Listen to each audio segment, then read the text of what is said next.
Hi, I'm Michelle, and we're exploring the genres. Today we're going to explore the genre of westerns.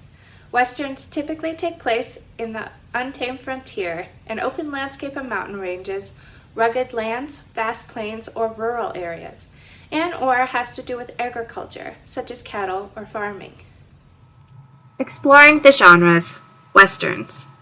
If you enjoy faith-based books, you might enjoy Christian westerns.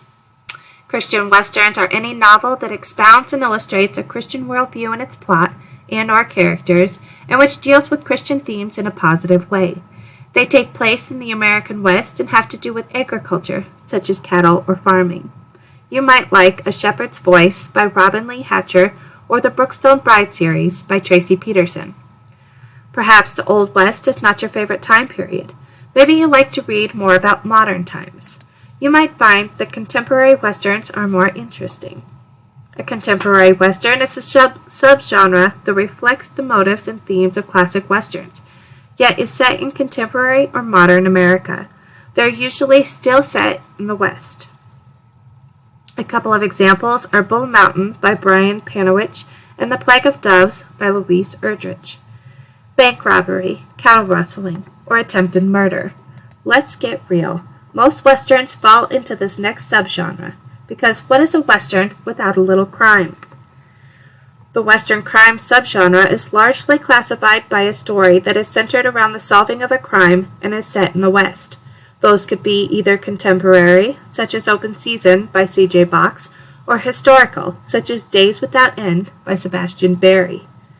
If you are a true western fan, you probably have read some novels in this next subgenre. Western historical fiction. Western historical fiction is set in the American Old West frontier and typically set from the late 18th to the late 19th century. Examples include Wyoming by Zane Grey and Doc by Mary Doria Russell.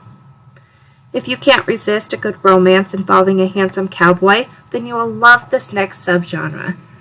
Western romance refers to romance set in the American West. Plots generally center around traditionally Western activities such as ranching or rodeo. A Western romance can be either contemporary, such as Diana Palmer's Wyoming Rugged, or it can be historical, like Walker's Wedding by Laurie Copeland. Or perhaps you like a more unconventional type of Western. This next subgenre might be more your style. Speculative Western is a term used for the hybrid genres of fantasy Western, horror Western, and science fiction Western. An example of fantasy Western is An Easy Death by Charlaine Harris. An example of horror Western would be Only the Good Indians by Stephen Graham Jones. And an example of science fiction Western would be Straight Out of Tombstone by David Boop. You can find all the books that I have mentioned here at the library, as well as many other great books. Stay tuned as we continue to explore the genres. See you at the library!